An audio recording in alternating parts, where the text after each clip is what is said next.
see.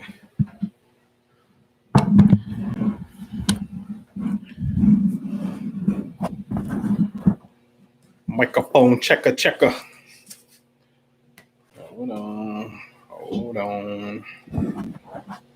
Bad boy Chris. What's that light? Yo, can you hear me? Let's put it in the chat for me if you can hear me. Let me know if you can hear me.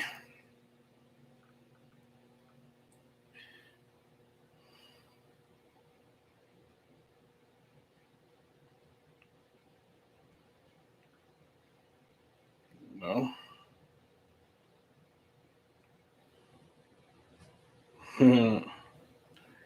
You got me?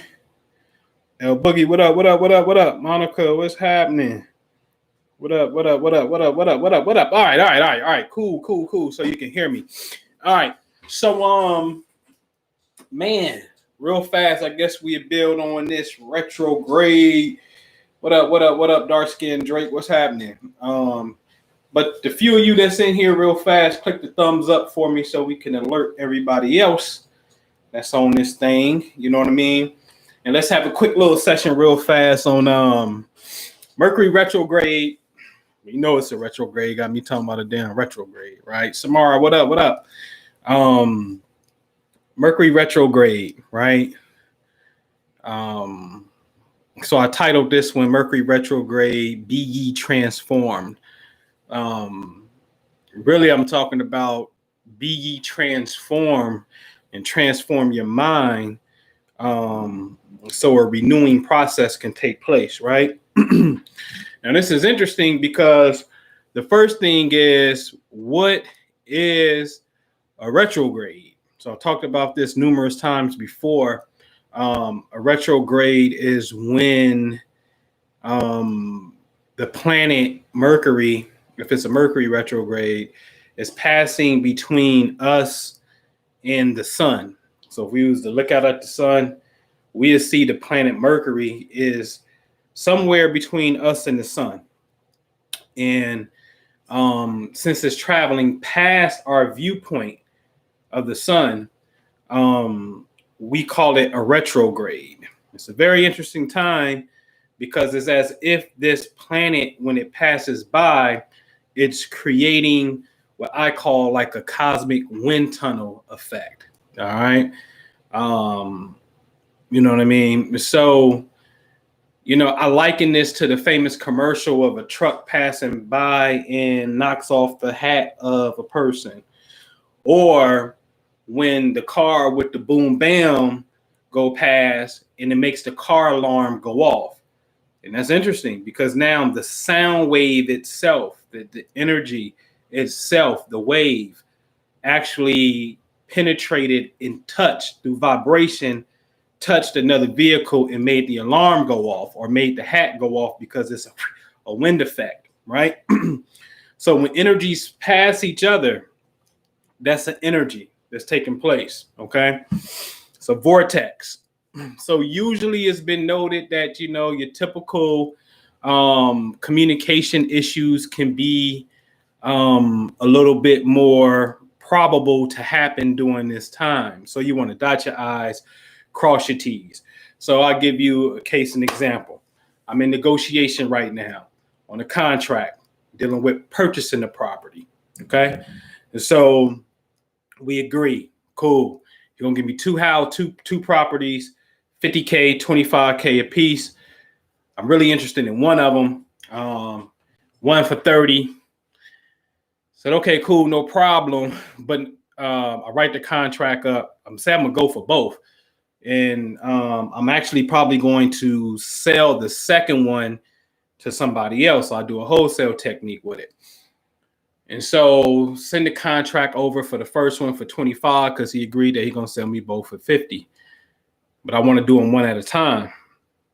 And then he's like, nah, I want to, it says a sign on there. And I said, well, I told you with the second one, I was going to sell it because I'm not really impressed by the numbers. It's only throwing off maybe about $525 a month in rent.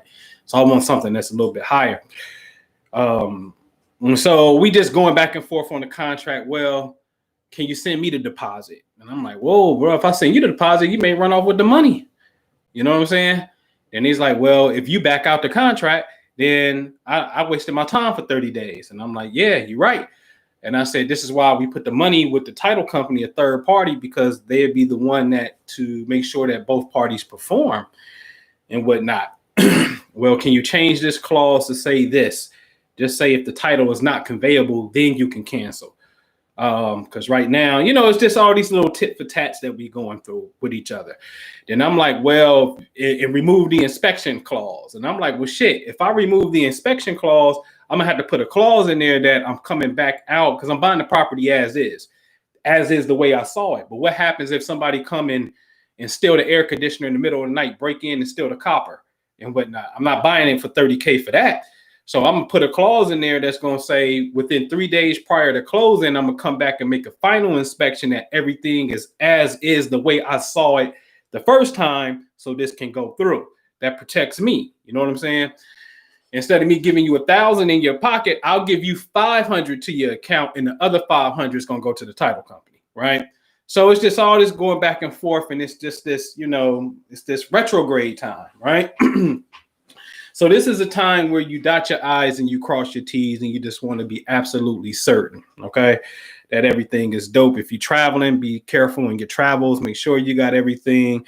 This is a time where you purchase the extra extended warranty on technology and automobiles for sure, okay?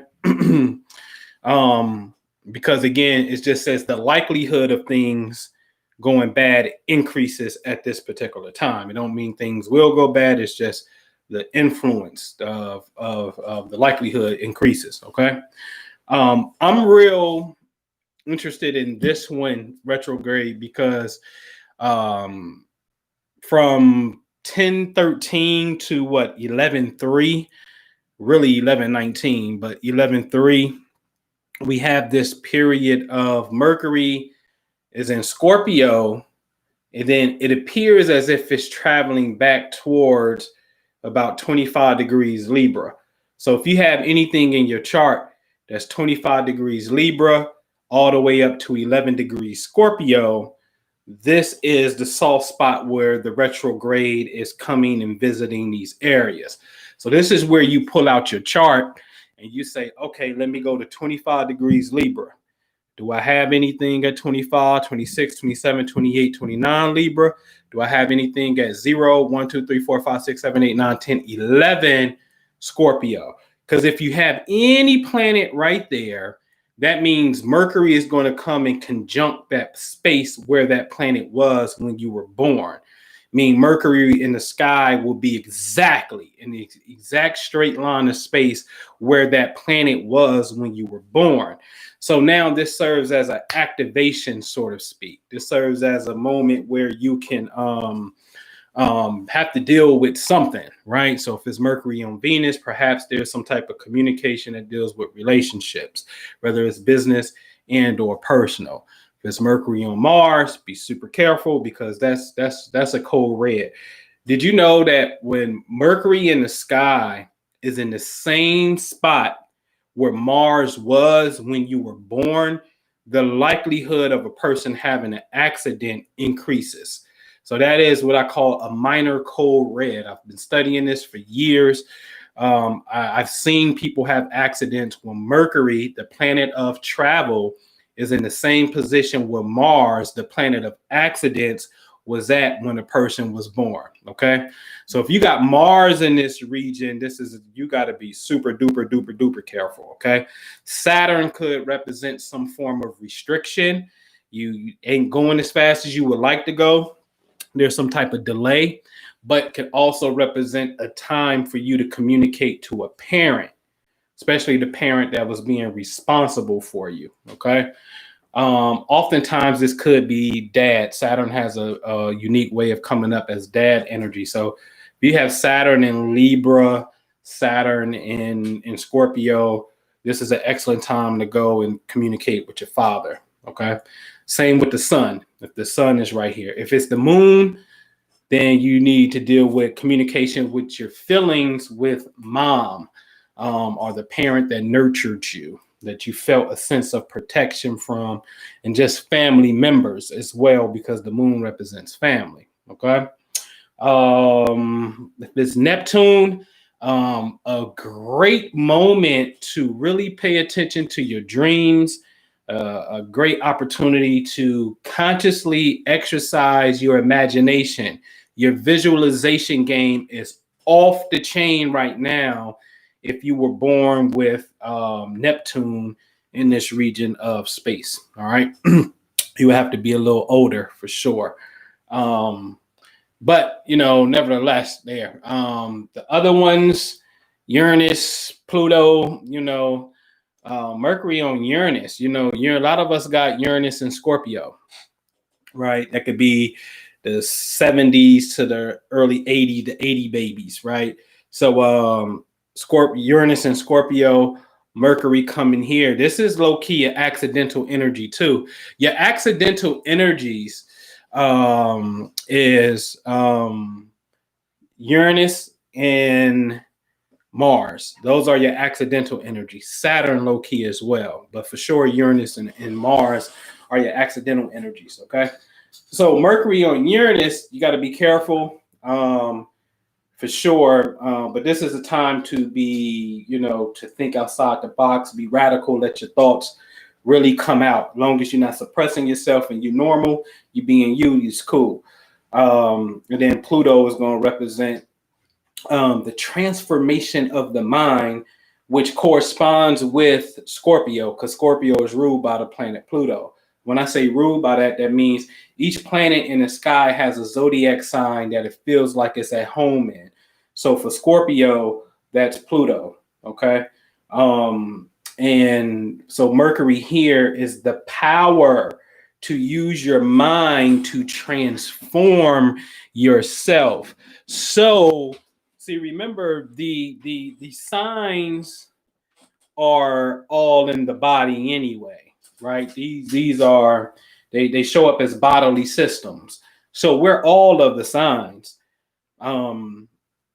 So like again, I always say, like, you deal with the skin system, what they call it, the intergumentary system, or the skeletal system. That's Capricorn and Saturn. If you deal with the circulatory system, I would give that more to probably Mars, because Mars deals with blood, or synonymous with Leo, because Leo is the heart and the spine, but the heart deals with circulatory and whatnot. Respiratory, air, that's Gemini, the lungs. You see what I'm saying? And so forth and so forth. So these signs are literally bodily systems inside of us. So therefore, we are ultimately all 12 of them. However, when you're born and you have planets clustered up in zodiac signs, that system and personality type for sure is more dominant than and more active than the other ones, without a shadow of a doubt and whatnot. And thus you will also have greater compatibility with people who are of a certain sign and compatible sign with you and whatnot. But ultimately, they're all inside of us, all inside of us, and they represent different modes of the human psychology.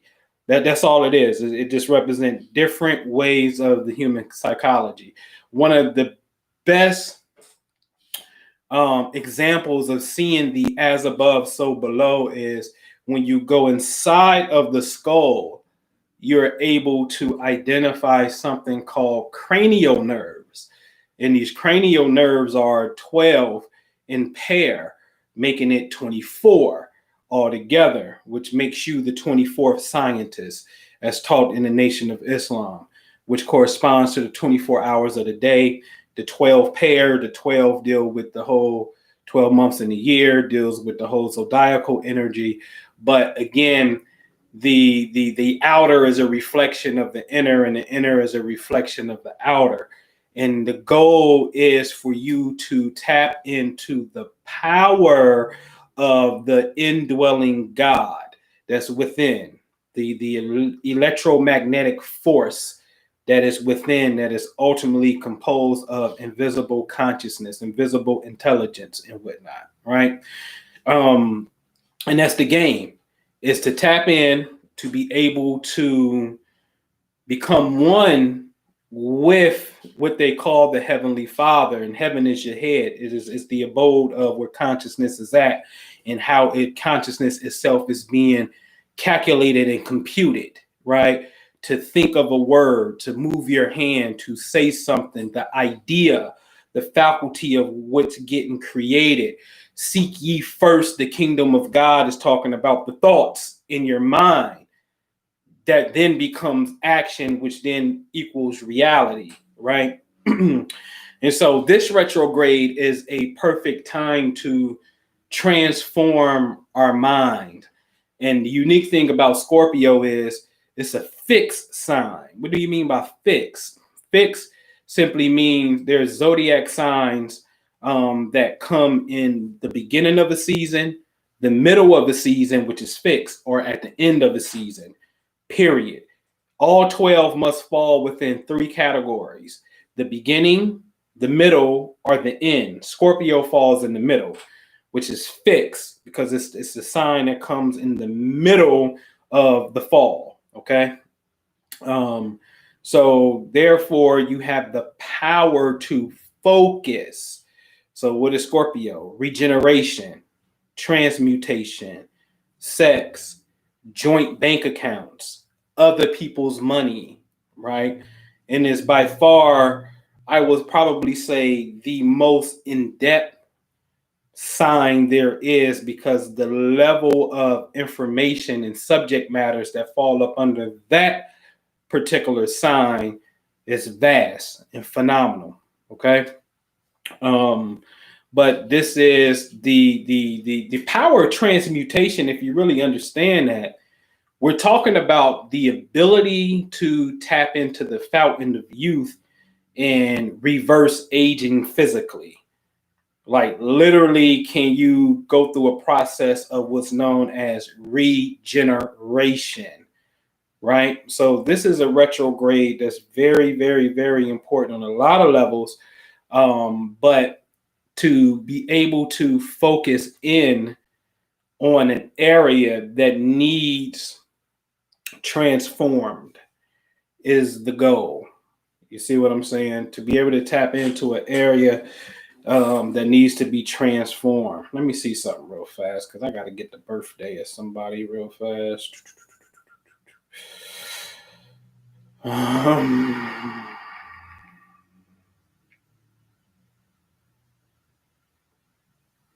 He December 14th, so he is Sag. I wonder what he got. December 14th, 91. Let me look on the computer. I want to look at an ephemeris real fast. December 14th, 91. The place I go is called an ephemeris, where you can look at planets in real time. It's called Chaldea, KhalDea, Chaldea.com. Click on ephemeris, and you can go all the way back to the year 1600. It starts with all the year 1600 of marking month by month throughout a whole year where the planets were located at. And so what I'm doing is I'm about to go to an ephemeris because I want to look at the year 1991, and I want to go to December 14th. And Sag, Pisces, Mercury retrograde in Sagittarius, and Venus is in Scorpio. Okay.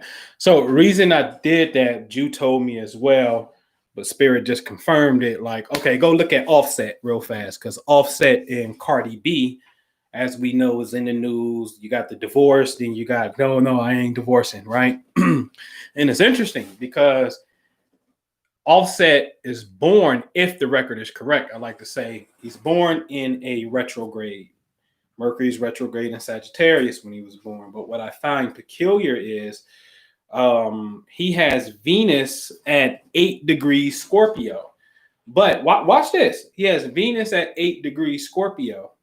But the retrograde started when Mercury was at 11 degrees Scorpio. So that's Mercury on Venus. Now, I'm not making this up. You can go Google Venus astrology keywords. Just type that in Google. Venus astrology keywords. Probably click images and see if you can find a picture of all of the keywords of Venus. But a keyword for Venus is going to be relationships. It's going to be marriage partners. And it also represents females. Okay. So, since Mercury represents communication, some type of talking, some type of gossiping, right? How is it now that you see Offset in the news about his marriage partner, Venus, right? Because Mercury in the sky right now is in the same place, or the retrograde started exactly where his Venus is. You can't make this up. You know what I'm saying? You can't make it up, man. It's just a phenomenal cosmic story. Plus, his name is Cephas. Cephas is a goddamn star constellation in the north anyway. You know what I'm saying? Like this shit is funny, man. It's real funny. So you can actually look that up. King Cephas. There's literally a constellation named Cephas, which is Offset's first name. You know what I'm saying? That literally is in the northern hemisphere, sits north of the zodiac signs. But when you look at them coming from Atlanta, we from the north. That's their whole shit, North Atlanta. You know what I mean? So they kept giving references to the north, but it just goes up to another level in a sense. All right. So, just what it is, man. I can't make it no plainer than that. To me, that's just super duper plain if you can just see that. You know what I'm saying? Let's look at some personals real fast with Cardi. You know what I mean? And that's funny because he got Venus and Scorpio. So my my marriage partner in sex. So then her whole nude pictures is supposed to have leaked the other day, right?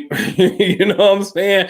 And so the Mercury retrograde is some type of communication issue dead on his Venus. Okay, it's going to be a communication issue with your marriage partner or something about your marriage. Could be sex and marriage, right? And then next thing you know, new pictures of my marriage partner, my wife comes out. You see what I'm saying? So it's just telling you.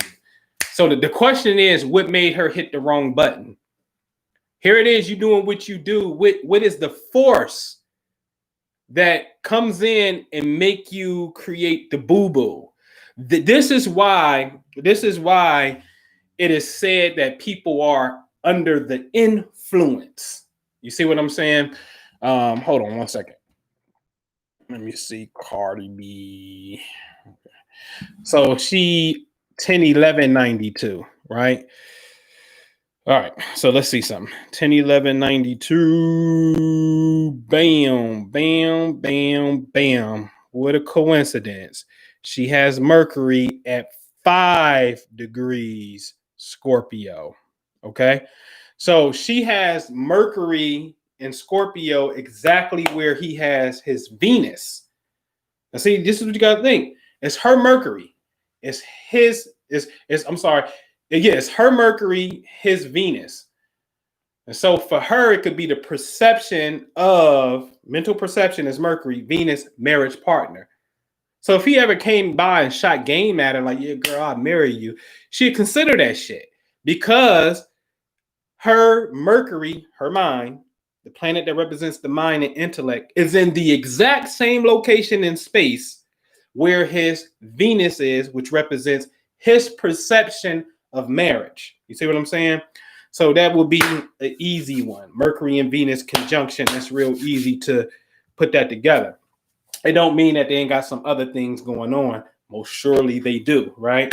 That could be conflicting and whatnot. But nevertheless, this Mercury retrograde started in Scorpio. This is where she has Mercury at. So then who's likely to be affected by this Mercury retrograde type of thing? She would, because the planet Mercury happens to be in the exact same area of space where it was when she was born. So therefore, the retrograde that's taking place now, it triggers that position in space. This is what we got to understand. People are responding to points in space from the past. Your planet's location in space, where it was, is creating this reverb. Some type of reverberation is coming back into our life. And now we are making mistakes. Oh, I hit the wrong button. Now all my new pictures is coming out. You see what I'm saying? Because we're under the influence. Now, here's the question. Because I know people like to, we would like to think that you can get outside of the influence. The only thing we can do is get on the positive side of the energy. You can never just be oblivious to it, because it's called a system for a reason. You know what I'm saying? Like, where can you go on the earth that the moon doesn't have a gravitational pull, right? Where can you go where the light is not affecting certain things? You see what I'm saying? It's a system. That's like saying you don't need air. You know what I mean? What you're getting at is, how do I best negate the negative aspects of the decisions that I'm going to make? That's what you're really asking. And that's what you want to be on, which is dope. You know what I mean? But as I made this statement, and I'll say it again, there's no such thing as free will. Sorry.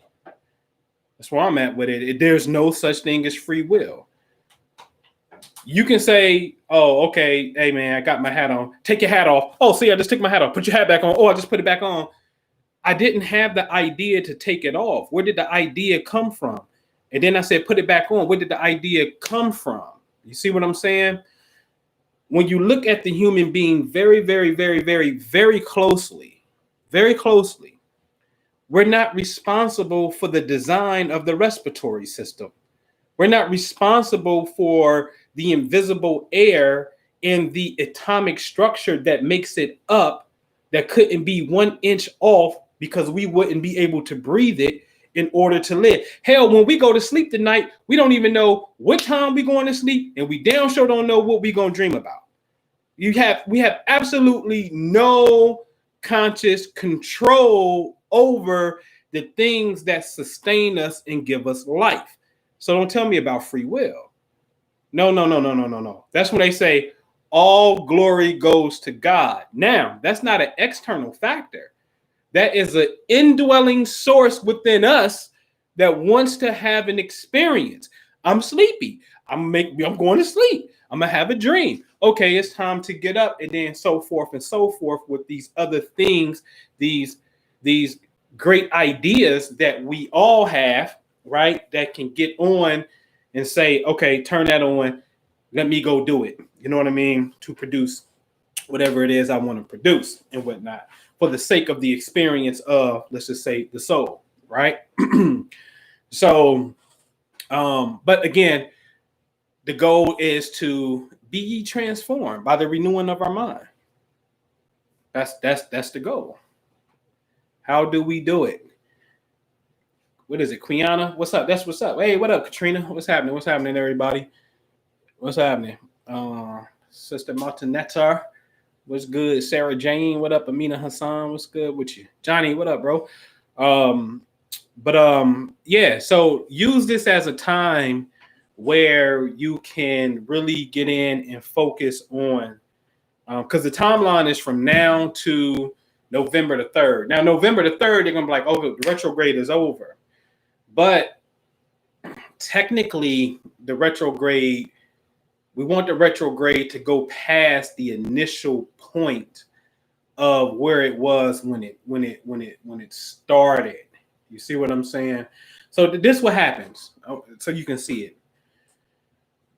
The retrograde starts at what? 11 degrees Scorpio. And then it looks like it's going to travel back to about 25 degrees Libra. Then on November the 3rd, it looked like, oh, wait a minute, it's going back towards Scorpio. It's over again because it's going back towards Scorpio. We call that the shadow period. I always used to give this analogy of a drive-by shooting, right? So this car comes on the block, And all of these houses represent all of the degrees. So the car goes down the block, and then he puts the car in reverse. And when he puts the car in reverse, that first house that's about to get shot at is 11 Scorpio. And then the next house is going to be 10, 9, 8, 7, 6, 5, 4, 3, 2, 1, 0 Scorpio, 29, 28, 27, 26, 25 Libra.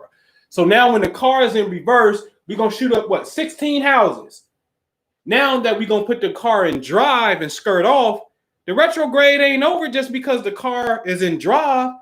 Dude may be coming back to shoot again because he's still on the block with the pistol. You see what I'm saying? So now we got to wait to dude get off the block. You see what I'm saying? So dude is off the block on November the 19th. He just put the car in drive on November 3rd, but he's technically off the block on November 19th. Because you know how it is. If you let somebody come shooting, right? I doubt if you gonna put your head up if you ain't built that way and got the tools with you. I doubt if you gonna stick your head up if you ain't ready when he's still on the block. You're gonna wait till he get off the block, or at least get in front of you before you stick your head up, right? And so that's the retrograde, okay? And so we can use this timeline from the 13th to the 19th to really do two things, because when it goes into Libra, Libra is partnerships, relationships. This can be business, personal, close friendships, okay? Scorpio is who you loving, who you want to be. That's Scorpio, who you sexing. But it also represents collective finance, other people's money. So this could be business relationships, right? Personal relationships, as I said earlier as well. So what can these relationships do? Because see, I'm going to tell you something. Libra and Scorpio represent the only two zodiac signs that, that's not true. Aquarius, because it represents groups and friends. But Libra and Scorpio really are the predominant signs that represent the coming together of partnerships. Again, it don't matter the nature of the relationship. It's a relationship that exists here. You see what I'm saying? Especially for business partnerships and marriages, okay? And so what can the partners, this ain't for the individual. The individual is Aries. This ain't Aries. This is opposite Aries. This is for the partners to be able to come together and define what is going to be transformed. What are we going to transform? So can we get with the business partners and say, all right, man, Scorpio deal with joint finances. How our money looking collectively? Oh, man, the money ain't really looking too good. I got 14 houses. A dude called me yesterday and said he want to sell. But let's just go through the first one first. So if we know if we on the right path with the numbers, then we can start selling these other ones. I sell these other 5, and then we move to the other ones. But if we way off here, we're probably going to be way off on the entire portfolio. Cool, no problem. I'm going to have my guy call you, get with your tenant so we can set up a walkthrough. Please don't call nobody else. Give me first shot on this and whatnot. Okay, let's do that.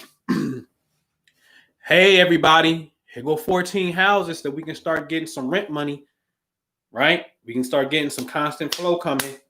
What the money look like? You know what I mean? Oh, shit, bro. Hey, man, fucked up. I ain't got it. Money fucked up. Oh, okay. Well, we need to fix that. Be ye transformed. We need to transform that. How? By first making a decision to transform it. That's number 1. 2, believe in it, right?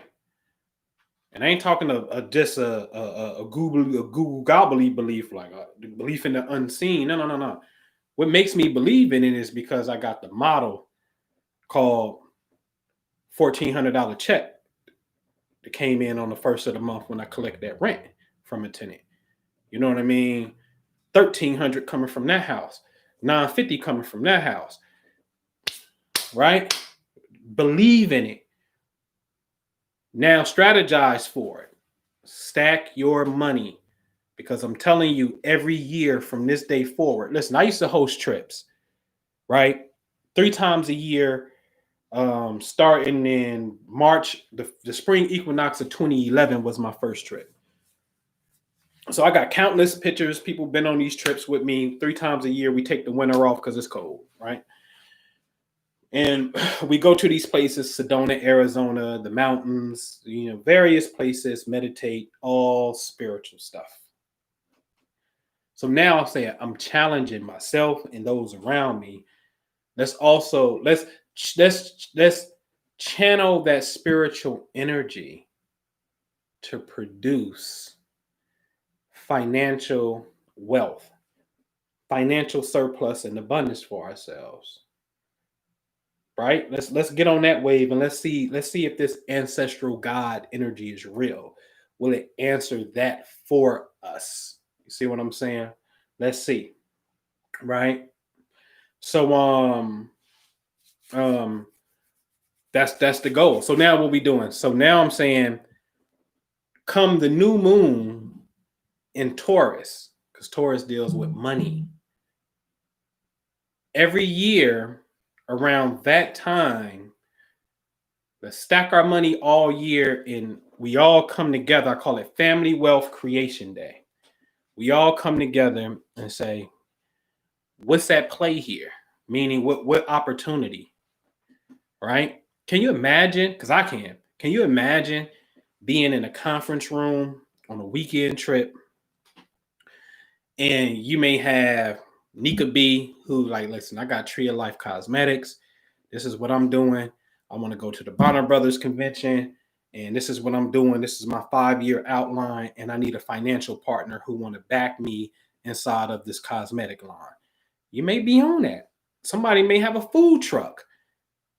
Got the truck, right? But don't have the marketing money, or whatever the case may be. Y'all may be on that. Me, I may be on real estate. You may be like, you know what? I want a piece of that, right? That's what we have to do to get to the next level. You see what I'm saying? To me, that is the whole be ye transformed by the power of your mind. Like, we got to make a decision, because remember, Scorpio is joint finances. You can't get around it. You cannot get around it. I'm sorry. We're going to have to deal with it, because the studies show, right? The American Psychological Journal shows that our perception of money is the number one cause of stress. Okay. That's it's the number one cause of stress. Our perceptions of money, for sure. Right. So then this stress in return is producing chemicals, cortisol and all the stress chemicals. And in return is hardening up the arteries. Okay. And now it's creating the number one issue that kill people the most is heart issues and whatnot. So we got to get that right. It's hard to have spiritual peace when you have financial turmoil. Your peace is going to easily be rattled. But the thing is this, in the Western world, we can't pay bills with love and all these other things. You know what I'm saying?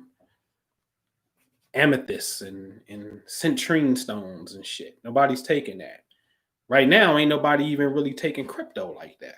You know what I'm saying? Like, there's some things that we have to do. We have to transform some things and whatnot. And the money piece of the puzzle is I said it before, if we're going to use the zodiac as a cosmic law, as a divine blueprint for all of reality, that's a heavy ass statement, one, right? If we were to use that for all of reality, right? Look at it, all of reality, that's a heavy ass statement, bro. All of reality. You know that Aries, self-defense, self-preservation, take action, right? Go out in the world and conquer, get a sense of self, but defend yourself, preserve yourself. That's the first law. The second rule is go out and get or create value. Things that add value, also known as money, which is Taurus. Taurus is the number 2 thing in the whole goddamn thing. And I'd be amazed. See, this is why I took a break from, the channel and spirituality and stuff. I spent years in that. Got that. That's cool. So now I got to go get this one piece for everybody. The earthly piece that's missing, right? Technically, we're supposed to be at the second thing. That's like second grade. Like money is second grade in the zodiac. But we all the fuck off way over here. And we study in 12th grade, 9th grade material. 12th grade is meditation and transcendental consciousness, imagination.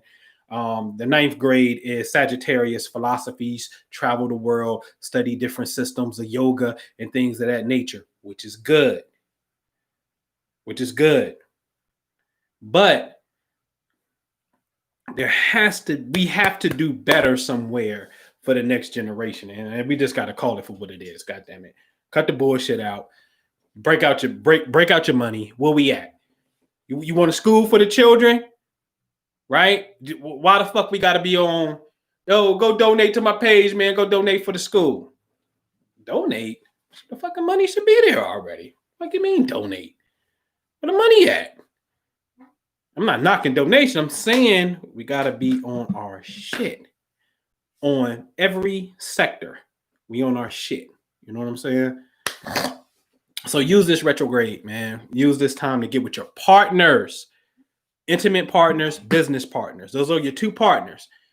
They may be the same person, but your intimate partners and your business partners. What can we do to transform for something to be reborn so we can be better and go to the next stage for the relationship's sake? That's what this retrograde is about.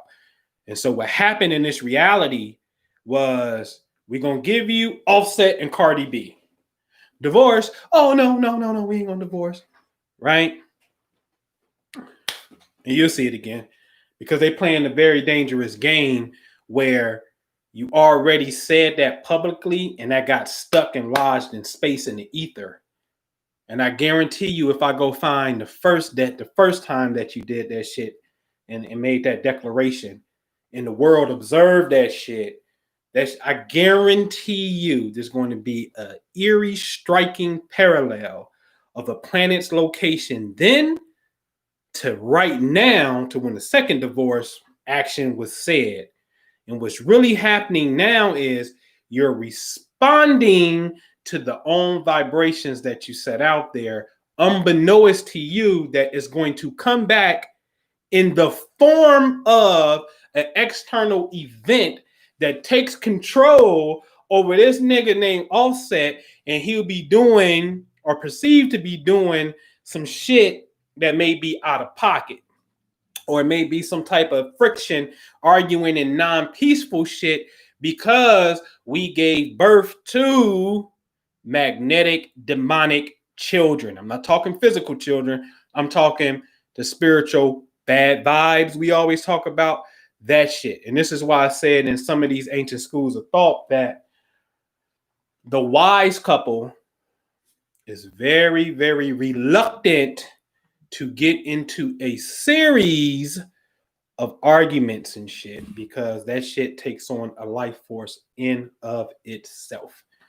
And this is why, when you go into a room, it's like, ooh, I can feel the vibe, something off. It's the energy, you can feel it. That shit's alive, it's moving, it's in the ether. A planet is here, it recorded that shit. So now when another planet comes and get here, it sends the signal that reverberates, and then people start acting out the fucking play all over again. You're talking from guys, myself, Minister Jew, participants that's here, that's with us, when we purposely have concentrated on ideas. Many a times, we're going to concentrate on an idea, and we're going to put that idea out there, and we're going to fall back and watch and see if somehow that idea is going to be mimicked, mirrored back in our reality, can you throw a thought out there and see if someone or someone's group of people are going to mimic exactly what you were thinking? I can show you a bomb ass PowerPoint of how this works. Well, we purposely have tested these things and sat back and watched. And then I tell you what happens. And then I said it before, it's like Floyd Mayweather feels compelled to pay for George Floyd's funeral because the name Floyd popped up in something that got everybody's attention, but he felt the irony of the coincidence. Yeah.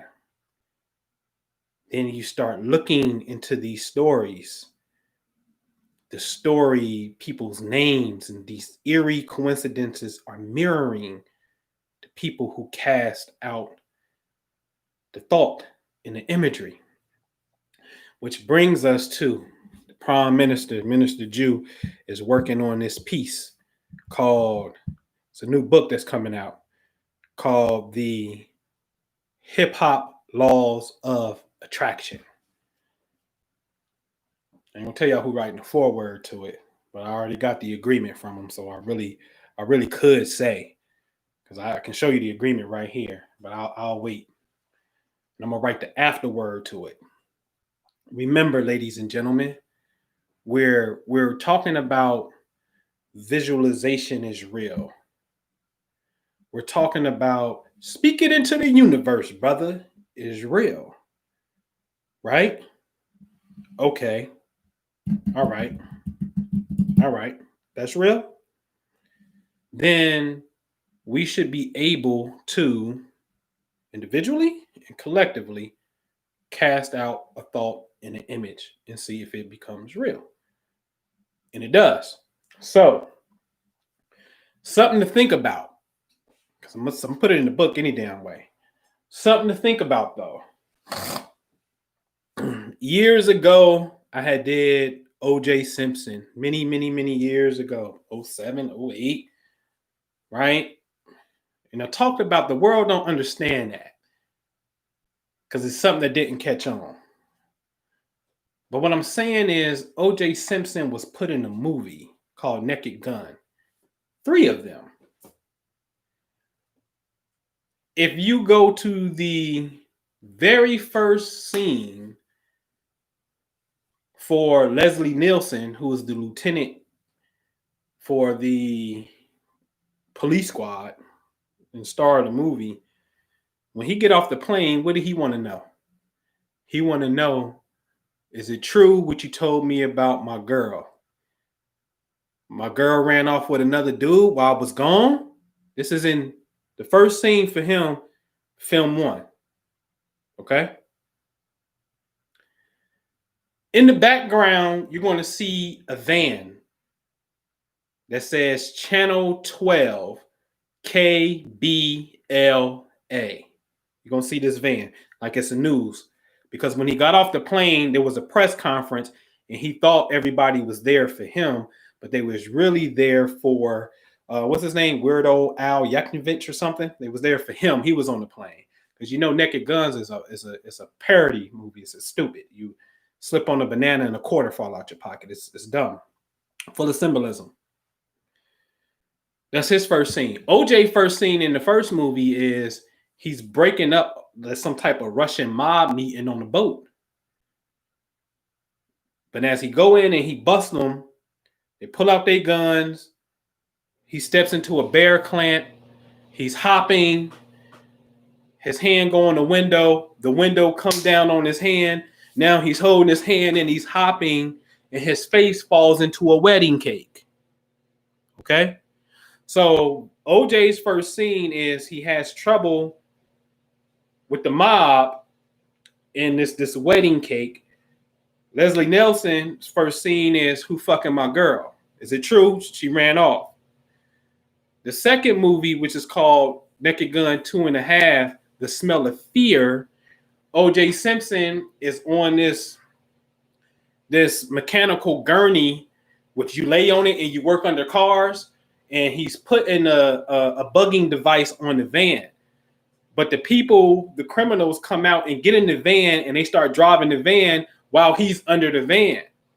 So all through the street is stupid shit in the middle of the street. There's a cactus, there's an umbrella, there's watermelon, and it's all this shit that's ramming OJ in the balls because he's up under the van, right? So every time they hitting shit, bam, jamming him in the sex organs, bam. The very last one is called Naked Gun 33rd and 1/3, The Final Insult. Hear me closely, because you can go Google the shit that I'm telling you. That movie comes out in March. I really want to say March the 12th. I think it was, but it come out in March. The last scene, Frank, which is Leslie Nielsen, his girl is having a baby. Now, mind you, in the first scene, he want to know who fucking his girl. His girl ran off. The last scene, his girl is having a baby. If you remember the movie, did not the baby come out black? And then Frank looked at OJ, and OJ took off his mask like, oh shit, I fucked this girl. And then OJ runs out of the delivery room down the hallway. Frank start chasing him like, oh nigga, you fucked my girl. And then the credits roll up and they roll a girl out, but the baby is white because again, this is a party, right? So she comes out with a white baby, but the movie goes off with the police squad because Leslie Nielsen is ahead of the police squad chasing O.J. Simpson. Now, ladies and gentlemen, you think I'm bullshitting? I want you to open up another window because I'm going to do it right now. So I want you to think this motherfucker, he fucking tripping, he crazy. Okay. You know what? But you got to be crazy to see this shit. So I want you to type in The Naked Gun, 33rd. When did that movie come out? Release date, March 18th, 1994. Okay? Now, when did Ron Goldman and Nicole die? June 12th, 1994. So the movie came out on the third month. 3 months later, in June, and this happened, they died on the 12th, which means the next day, the shit was going to hit the news, which was the 13th. Okay? The shit was going to hit the news. OJ is motherfucking on the news for that shit. Now, here's the kicker. Okay? Here's the kicker. OJ Simpson, we know, was found not guilty. But don't you know, in civil court, they said, nah, bro, you owe the Goldman family $33 million. Now, see, to the layman, this is going to make you think Illuminati type shit. And I totally understand it because it looked like there's something going on. The question that I'm going to interject is, but what if it ain't? And that's what we have to explore. So let's just take that off the table here. And what if it is the power of observing what the fuck was in the movie and the infamous saying of art or life imitates art became a reality? What if that does it, right? So OJ's not guilty, but he has to pay $33 million. Don't y'all remember when he got locked up? What did he get a maximum of? 33 years. But remember when he was back in court You think I'm bullshitting? Remember when he was back in court? You can type in probably O.J. Simpson, right? Back in court, 13 years, right? Now, 13 years after he was cleared on murder, he's in jail for burglary because it made the news. It was exactly 13 years later to the day that he was back in court. And so what happened was a movie called Naked Gun 33rd and 1/3 that came off on the third month, and 3 months later they end up dead, and they broadcast the news on the 1/3 day, the 13th day. He ended up being found not guilty, but they stuck him with 33 mil. End up in court 13 years later to the day to receive a maximum sentence of 33 fucking years. Don't tell me that shit ain't something. Don't tell me that ain't nothing. You out your rabbit ass mind. It is the laws of observation. It is the laws of planetary motion that's in position at the time of the observation. Okay? So I give you another one, and it's just a question. Remember when T.I. was on Punk? Oh, remember that? How did they punk him? How did Ashton Kutcher punk T.I.? Did they not put bullets and guns in that man's briefcase and put bullets in that man's hand, and that man like, these ain't mine, please get them out my hand? That's what he said. These ain't mine, please get them out my hand. But then later he would get set up by his own people. The Malcolm X syndrome. Nigga, get your hand out my pocket. The own people come under the influence to set the man up to play the story out. Now, what if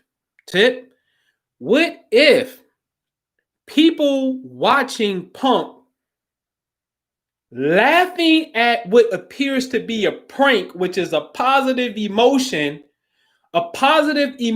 is going out into the ether at what appears to be, or what you think are under the perception of, is a negative, horrible moment in your account, in your life, because the make-believe police is there questioning you about guns and bullets before you get on this airplane.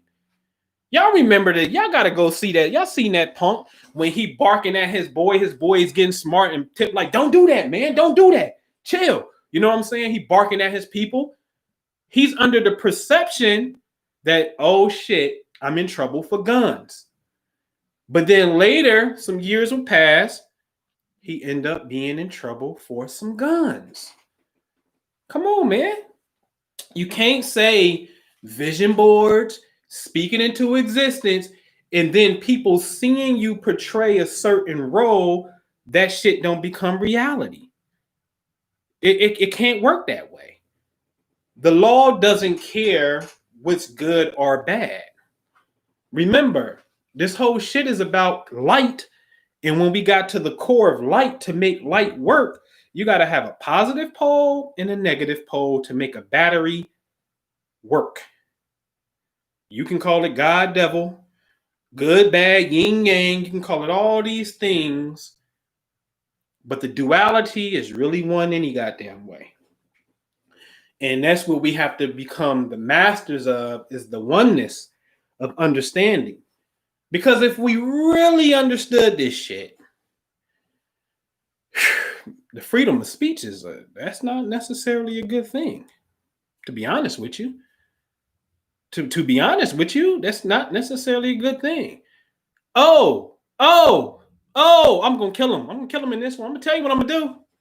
What about Snoop Dogg in the dog pound going to New York, and Snoop is kicking over the goddamn buildings? What if that was the fucking spiritual signal an etheric imprint for 9/11 to take place because you was up there kicking off the goddamn buildings, bro. Oh, no. We're going to get into that shit. We're going to really go in. Right? That's just the truth. It's just the truth.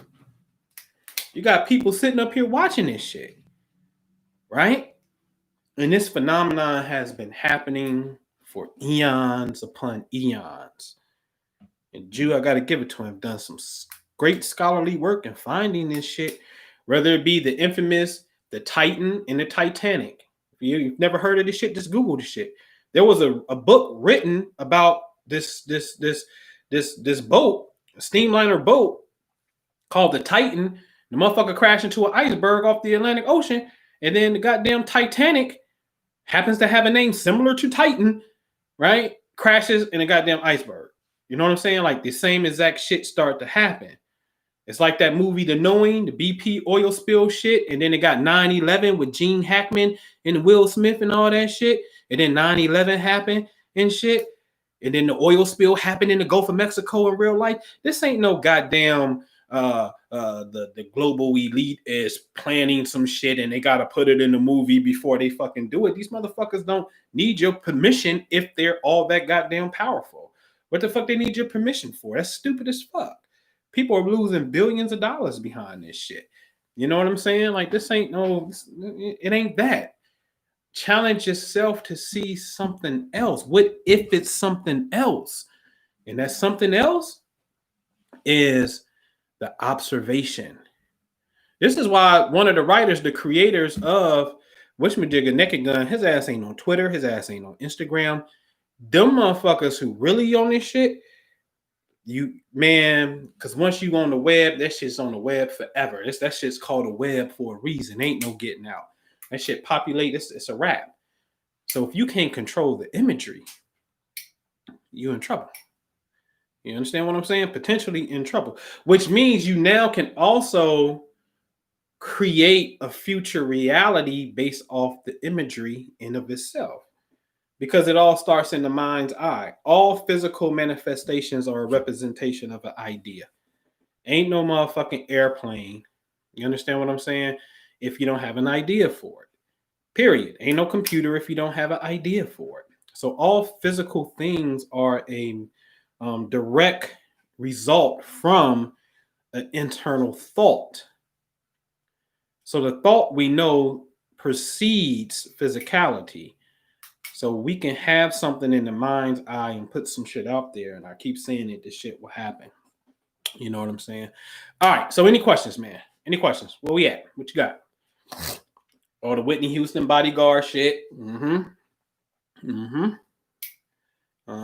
This goes on, man. It goes on. Be ye transformed by the renewing of our minds. Okay.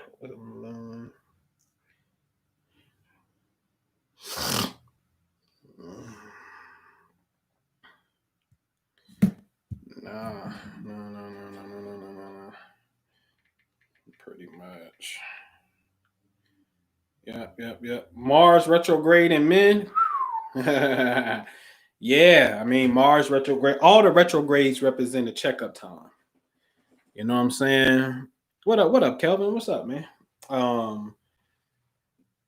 Yeah, so Mars retrogrades for sure is going to symbolize anger. The negative aspect is going to be anger, male energy for sure. It could be fights, arguments, bloodshed, accidents, because it's Mars. The high side of it is represent energy, physically. Let's go get it done. Mars is that workout energy. Let's go. Let's get this shit popping. Get off my ass and go take action. I want to sweat it out. I don't want to meditate. I want to sweat. I get out of pass if it's in Pisces, or the 12th house, but Mars wants to put that work in. So that's the aspect of ourselves that just all action. You know what I'm saying? Does the ingress of Saturn in Capricorn to Aquarius mean that we'll have more share ideas of governing, or is more of anarchy since Aquarius is distant energy? That's a very fucking good question. So Johnny is saying, hey, Saturn in the sky is about to get ready to go into Aquarius. Now, in the ancient school, Saturn was also at home in Aquarius. Saturn ruled both Capricorn and Aquarius. Here's the thing: Saturn wants the structure. It wants the form and government. But Aquarius is the radical. If the form of government is not a reflection of what the people feel, it's time to implode. It changes radically. So the way I see that one is the government will be a reflection of the people's will. So here's remnants of it because we're in the Aquarian age any goddamn way. Where the Aquarius theme is going to be more prevalent than anything else. Ice Cube in writing the plan for Black America. Okay. Um, you see that. You may see a Trump response with the Platinum Plan for Black America. But it just ain't about Black America. Within the Aquarian age, you saw the passing of gay marriages. Not knocking it, because something miraculous happened. You better ask yourself this shit. How is it on the day that the Supreme Court ruled in favor for gay marriages, a goddamn rainbow appeared over Washington, D.C., and these people got the rainbow flag? You better ask yourself that shit, okay? What I love about the gay movement is it tore at the old status quo of a system that is outdated and historically has been what's the word I'm looking for? Oppressive. So to me, and it's not lessening anyone, if this was chess, they were the pawns who went in and infiltrated the system and made them change their ideas of morality and relationships as it pertains to citizenships and what citizens can and can't do. So I see them as that. It's all chess. So I see Saturn and Aquarius as I got you, LS Cherry. I was born with that, and Tupac was born with Mars and Aquarius too, and that's what people really love about Tupac. He, although a Gemini, you really love the passion of his revolutionary spirit, which was Mars and Aquarius, because wherever Mars is, that's how you fight, and Aquarius is the revolutionary. But Saturn going here gives the people, which is Aquarius, a chance to shape, form, fashion, which is Saturn, government, which is Saturn. But that may come by the way of decay and old and fight and resistance. You know what I'm saying? For sure. So I'm liking this marker because it shows power to the people.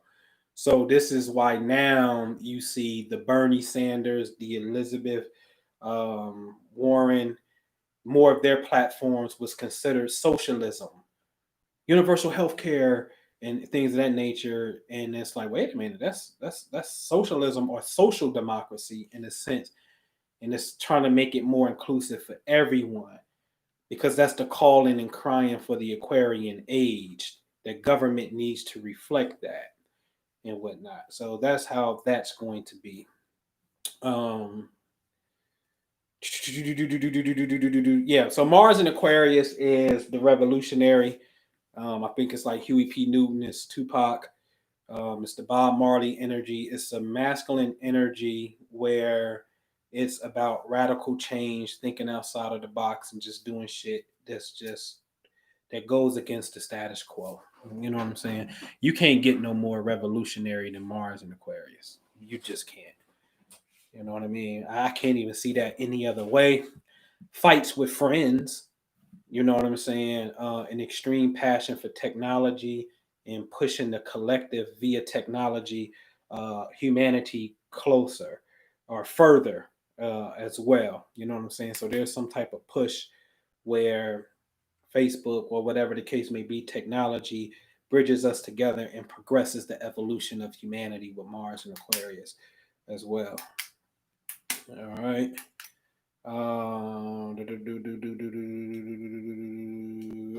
Right. That's what that is. I mean, Cancer 7367. I mean, Cancer 7-3 is interesting. That's a very, because it's close to July 4th. It's a very special time of year. This is where the Earth and Sun are at their furthest relationship, but then there's also when Sirius, Sun, and Earth in that direct alignment is in that order is in perfect alignment with one another. So it's Sirius, the Sun, then the Earth. So if we were on the Earth, we see the Sun and we see Sirius. This is a straight line shot that you would see this. So this is a very special time of the year. Major celebration. I mean, it's the founding of the country, pretty much July 4th in a sense, and it's just the foundation of America. And so, for your birthday to be, a July 4th baby, in essence, that deals with Sirius, this is it's grand, man. This is grand. I mean, I think the classic example to me is like Kevin Hart. I think he's like July. He's right in that pocket. The heart. He's from Philadelphia. Philadelphia is Philios, brotherly love.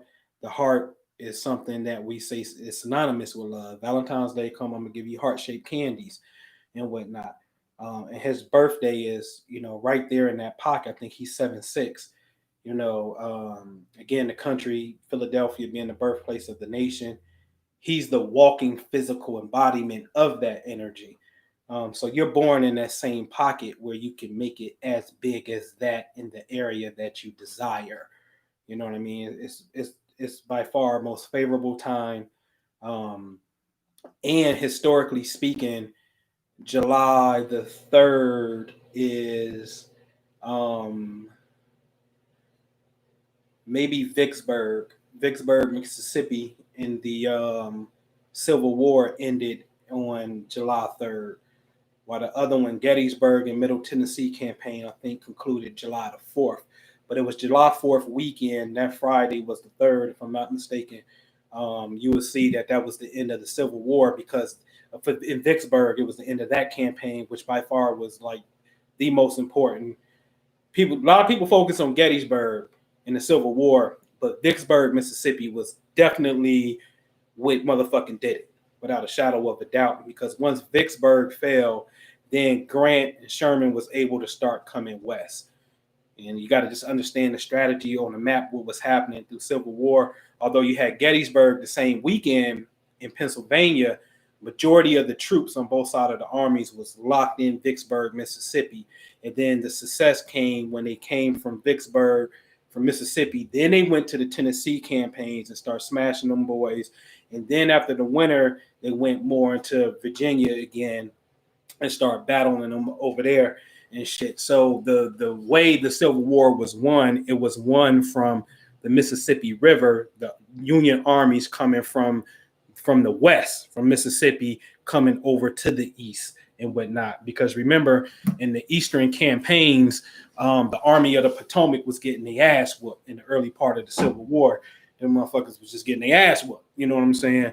And our relief came from when the Union troops from the west came over and won. But your birthday is right there in that pocket, which the shit could have went the other way. The Confederates could have won and niggas could still be slaves and we wouldn't be right here where we at right now. But that major shift in time, which was 1776, the foundation of the country, a decision had to be made on which way this shit was going to go. Niggas, y'all still going to be in slavery, or is it about to be a new day for real? Because the birthday of the nation already celebrated its independence and principles that was built upon freedom. Your birthday is right there in that pocket, so you can be as fucking big as you want to be big. You got the cosmic mandate to be the mama of the goddamn universe and shit. You know what I mean? So that's how I see that time. Oh, you got Mars and what's that? Cappy? That's a workaholic, man. I like that. That's a work. Yeah, that's your Mars, LS Cherry. Yeah. So Mars and Aquarius, man. I got Scorpio and Pluto. No, you have Pluto and Scorpio. The planet sits in front of the sign. So you got Pluto and Scorpio, true node, my ascendant, in all of my first house, and Scorpio, and my 12th house for Jupiter. Does this affect me, or my Mercury has to be in Scorpio? No, your Mercury is not too far though. But since you got the node there, ascendant is there, yeah, for sure, for sure, absolutely. So it's more the first house. The first house is just, yo, stop bullshitting. Would you please take action? That's what the first house represents. Stop bullshitting. Get up and go. So that's all the first house is. You can call it, oh, it's personality, your outer shell, but it's how you project yourself out into the world. Let's get up and go. That's what the first house is. So this Mercury retrograde is like, hey, bro, you want to have a makeover on your appearance, on how you look? All right, let's do a makeover. You know what I mean? It's time to get dressy. No more jerseys. It's time to move the button ups. Let's go. You know what I'm saying? That's what that first house energy is, if it's the retrograde hitting that. You know what I'm saying? What you see, Jupiter and Saturn conjunct at 0 Aquarius. Oh, yeah. So I think Jupiter and Saturn is historically known as the clash of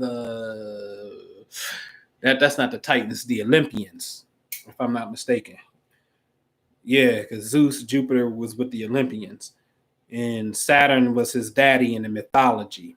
So it was a fight between these two, historically speaking. And all that's saying is when these two planets are together, it's time for the law to be laid down. Jupiter is the judge, and Jupiter represents the law.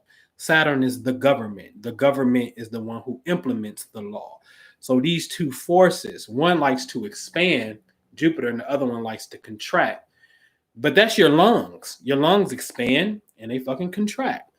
So these are principles, again, that's inside of us. But when they align in the heavens, it definitely suggests that humanity will now be focusing on justice and what is right. So now, it's like, oh, y'all did what? Y'all killed Breonna Taylor? Okay, well, we about to walk away from the NBA. Do this shit again, and we about to be done. I'm just letting y'all know that we about to be done, and we about to be fucking around, stopping all this shit. So keep fucking around. It keeps progressing.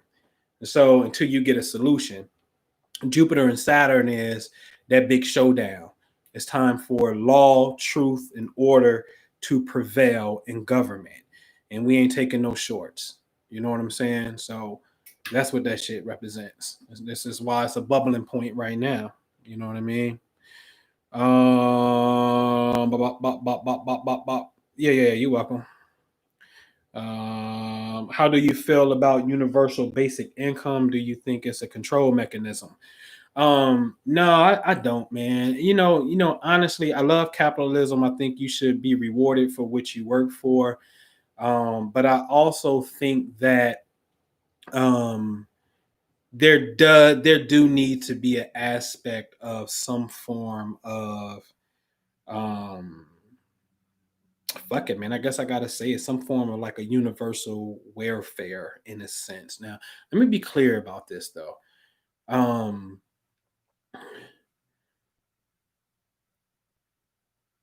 when you have the ability, I don't want to hear that the more money you print, it fucks up shit, and like we all know that when you have poor spending habits, it's just gonna be gone any goddamn way. But there needs to be something that's in play where if it's not necessarily the income, I call it the Jubilee Act, where um, every 7 years your credit is reviewed, and you can't abuse this, but your credit gets recycled, and maybe everybody starts at a 700, and if you've been under 700 for the last 3.5 years, you're eligible within a 7-year period to go and get this 700 score within 7 years, to live by these encoded biblical principles that are very cosmic in nature, that is a reflection of the progress of human psychology. When you deal with this jubilee every 7 years, and then 7 times 7, the 49th and the 50th year, is dealing with something. Even the whole star Sirius in the United States is erected because it worships or aligns itself up with the Syrian star. Um, and what happens every 49, 50 years, Sirius A and B do this flip flop with each other and whatnot. So it's a very, very cosmic phenomenon that takes place in the cosmos. There needs to be something on a universal level that really, there's just no reason for utter poverty and lack. You know what I'm saying? Because there is something that's there. I think there is something that we could possibly learn from the Denmarks and places. Again, I'm not saying you take 100% of that system, but there is something that can be given. Because when you wealthy and you truly wealthy, then you can help other people, putting systems in place for people to be healthy.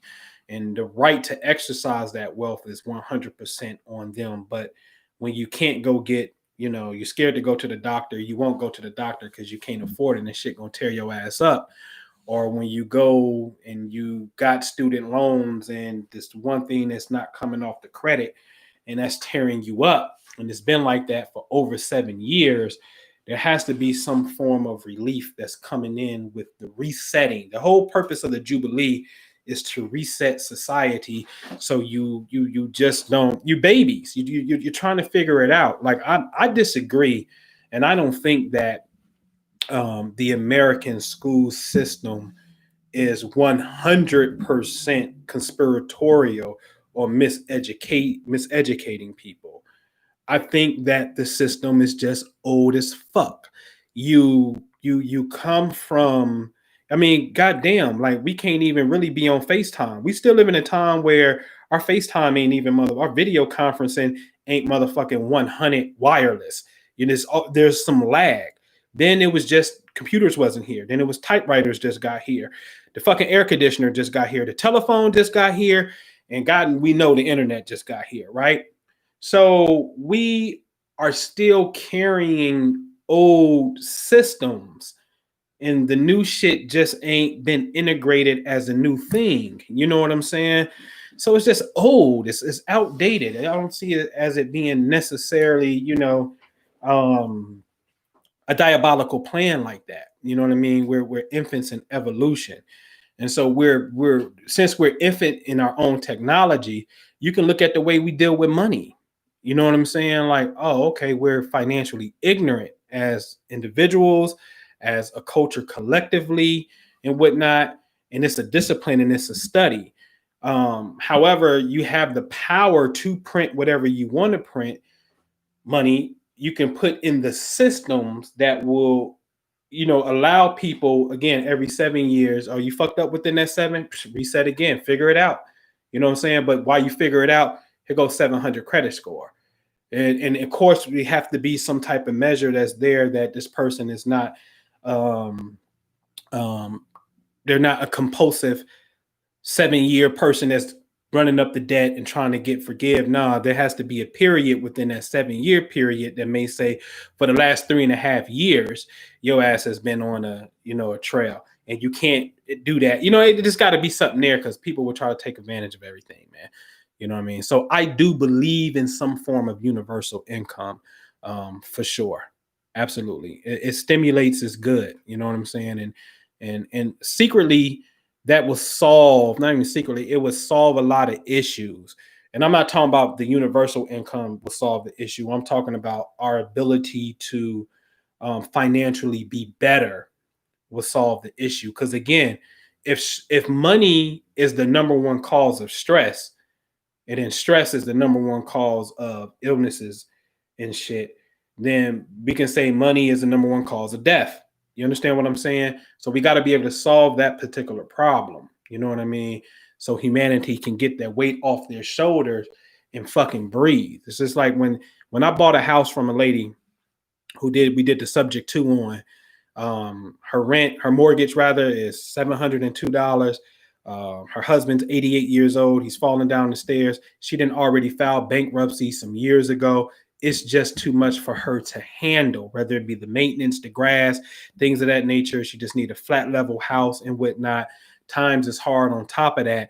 she need to regroup, but she can't fucking sell it the regular way because the house is only worth probably really honestly 65, 75 as is, because it got to fix the roof, it got a leak, and the shingles is super shot out, so it definitely need a new roof.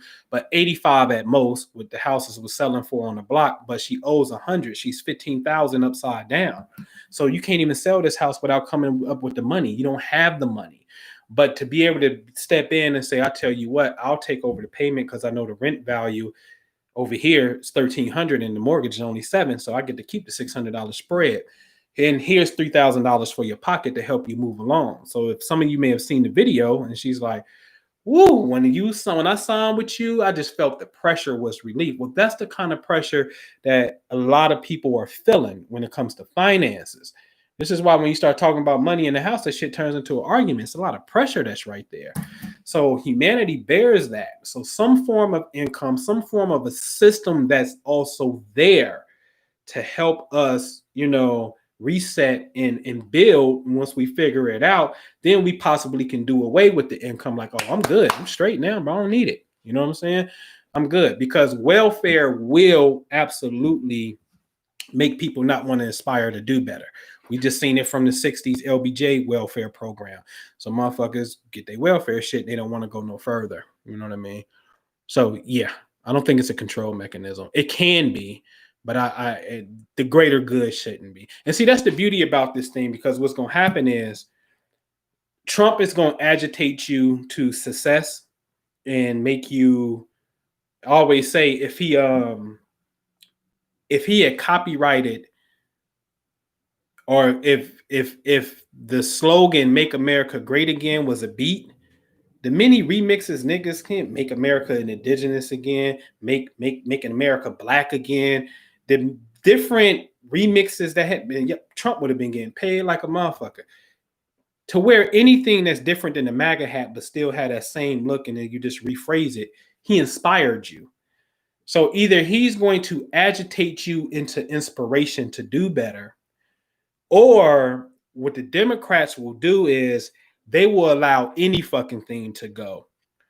And thus the system decays still. So either you change it through Trump and agitation, or you look at the decay where you would be like, what I mean by the decay is there's a decay of barriers now, where I can be like, yo, fuck that, man. Don't identify me as a man. I'm a woman. And I start going in the goddamn woman's bathroom at these locations because I want to be with women all the goddamn time. And then when I get into, fuck that, I'm going to a woman's jail because I'm a motherfucking man. So in California, I heard that's how you identify as. Okay, that's where we sending you. You know what I'm saying? So it's like, oh shit, we're losing common sense here. You know what I'm saying? We're losing common sense where shit is about to start getting super duper crazy. But that's what the Democrats will allow. They will allow society to take over and go fucking super duper crazy. But the old structure as you know it is no more. It decayed. You see what I'm saying? So either way it go, you win. Either way it goes, you win. You just have to sit back and understand the angle. You see what I'm saying? All right. So yeah. The New York video. Sean Bivens, you an Aquarius. 2374. Yeah, I mean, because the energy in Aquarius technically squares the energy of Scorpio, where this energy started at, the retrograde. So the square mean you could have this you can have some hiccups in communication. So just all your contracts, all your agreements, communications just need to be absolutely clear to the best of your ability. And if you're traveling, travel safe and travel early, meaning get on your shit early enough that you won't be late and things of that nature and whatnot. All right. Yeah, 52. They got the same birthday. Yep, they do.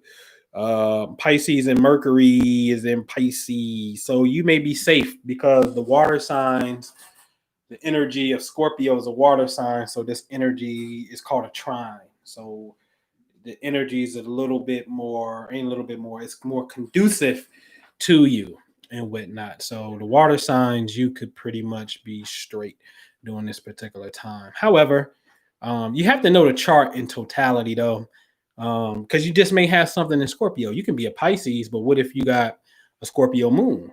Oh shit, you need to go talk to your mama or watch these women come and holler at you from the past or something. You know what I'm saying? And so that can happen. You know what I mean? So you got to kind of know the chart in totality. All right, Scuba Coop. You just gotta. I'm not putting in the birthdays right now. You know what I mean? But it's just just really what you know. You know what I'm saying? Like if you know, like, oh, okay, man, bro, I'm a Taurus. You know what I'm saying? Well, Taurus is opposite Scorpio, where the retrograde is. So Mercury is going to be opposite your sun. So then this means there's potentially a conflict because the opposition represents a conflict and whatnot. So you definitely want to be on your P's and Q's when it comes to all the things we talked about. You know what I'm saying? Um, Dr. Tori, nah, I don't know. Could you clear up the meaning of 22 degrees? I read that it was the killed or be killed degree, but I'm struggling having Mercury and Scorpio at 22 degrees in my 10th house. I've never heard that, right? However, there are there's a hidden science where each zodiac sign has what's called like an exalted degree. They say for Aquarius it's 27. What do you know? Your boy happened to be a 27 Aquarius, right? For Taurus, it may be 3 degrees. Um, so each sign could have what's called an exalted degree. Then you can have obviously 11s and 22s and things. I've never heard of that about 22, so I really can't give no insight about specifically the 22nd degree. But if you got into numbers, whether it be 11, 22, 33, and you start playing with these duplications of numbers, they were considered master numbers and whatnot. The question is, what do it mean to you? That's the real question. What do it mean to you? And can you come in as a new program director of this channel called 22 News or 22 Degrees, and you start putting the input on it? The zodiac, the zodiac is just like a radio broadcaster channel, man, a cable channel. You know what the sign is.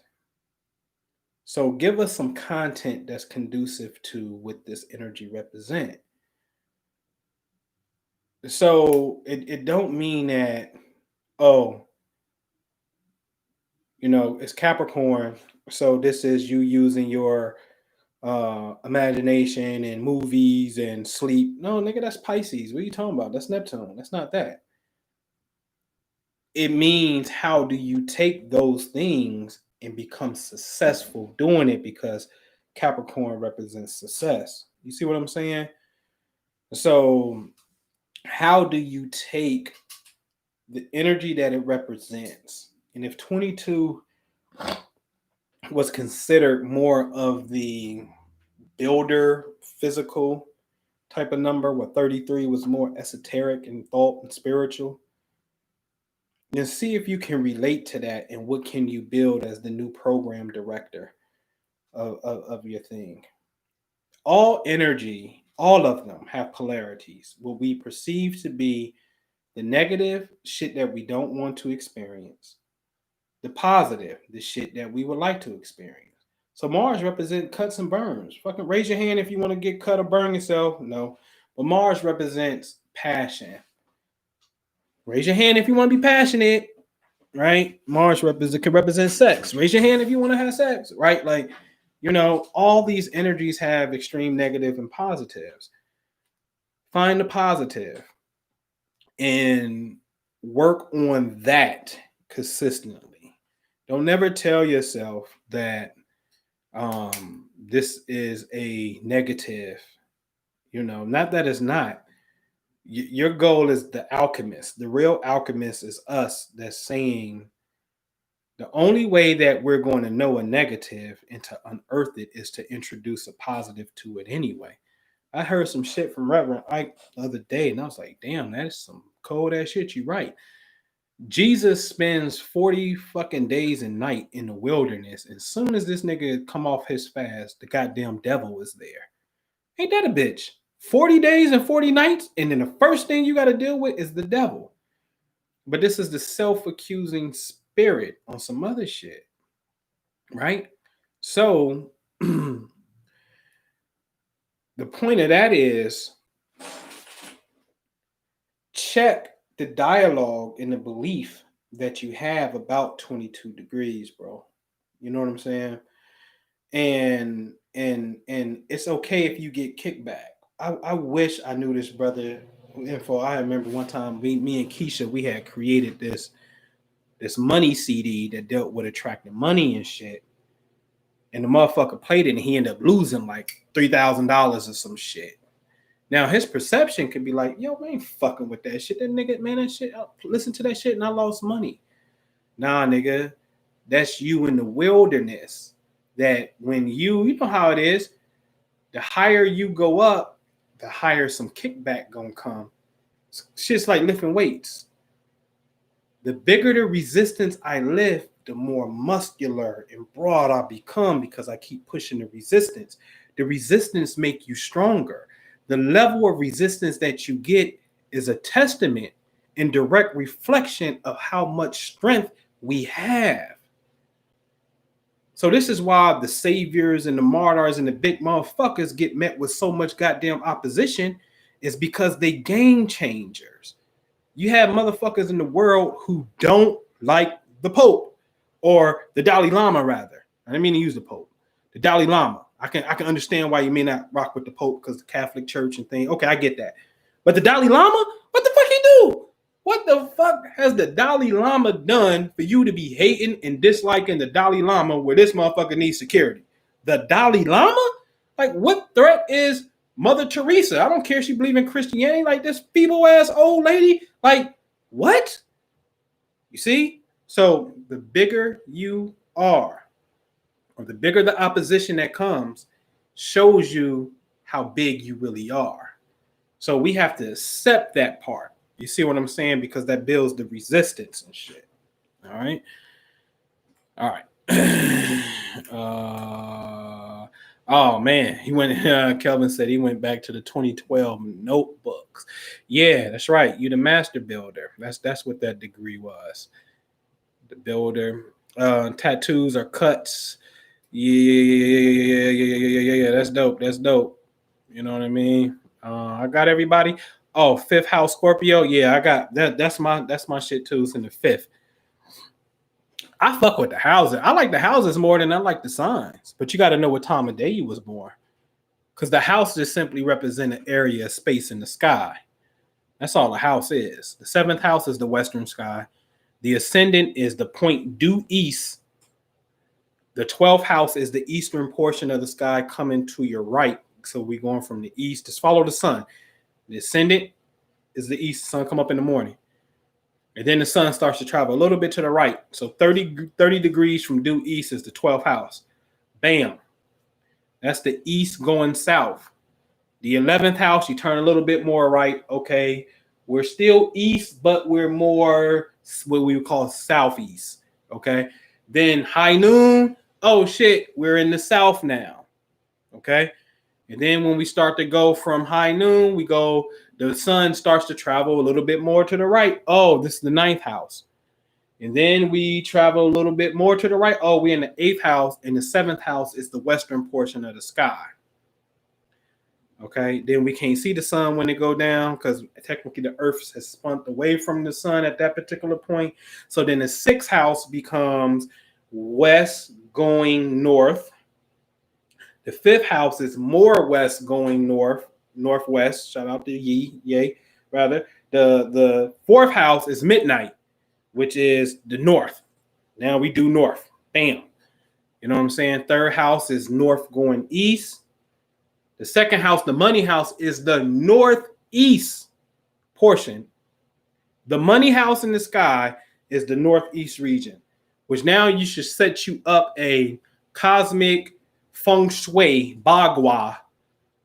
The northeast region of a corner, if you can, is your money region. It got to be some truth to it because couples, which is marriage, Libra, western portion of the sky. For some reason, they love being on the goddamn beach at sunset when the sun is in the western portion of the sky, which happens to rule marriages. What a coincidence. So it gotta be some type of truth to the shit. Right? All right.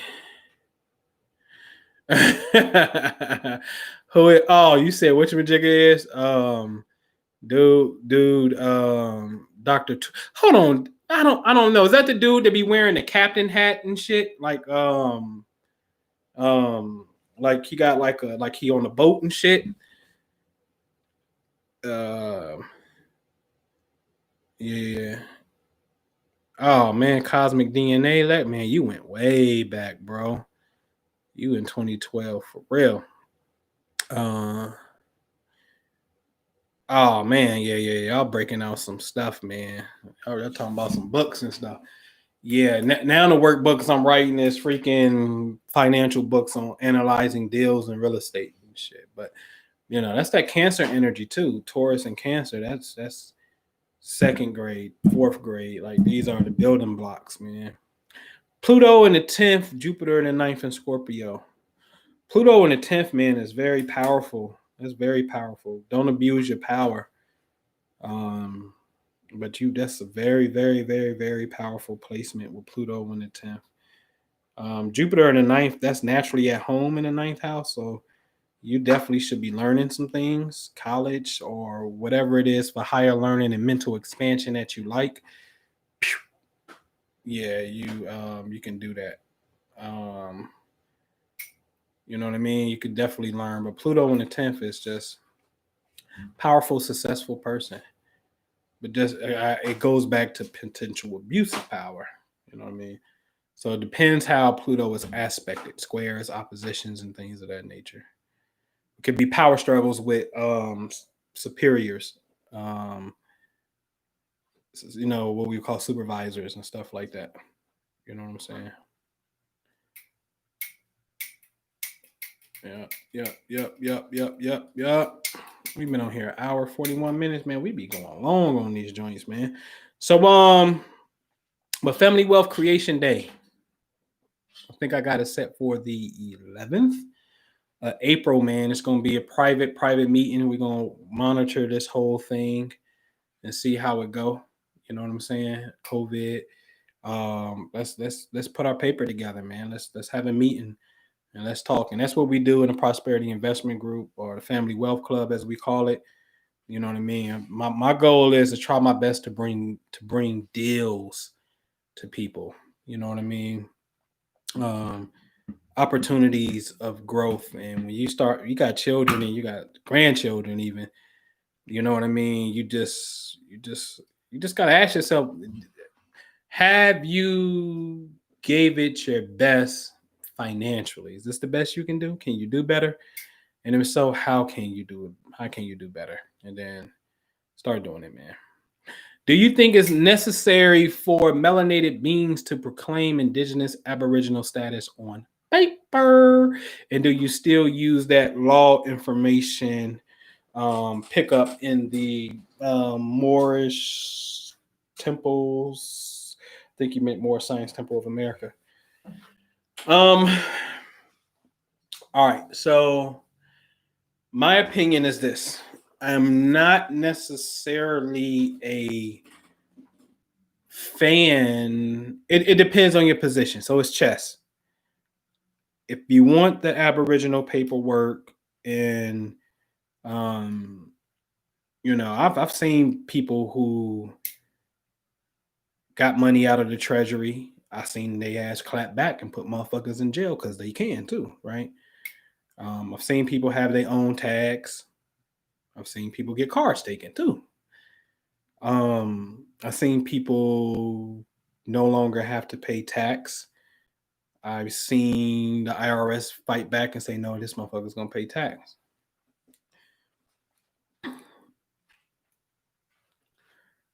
There's nothing wrong with it.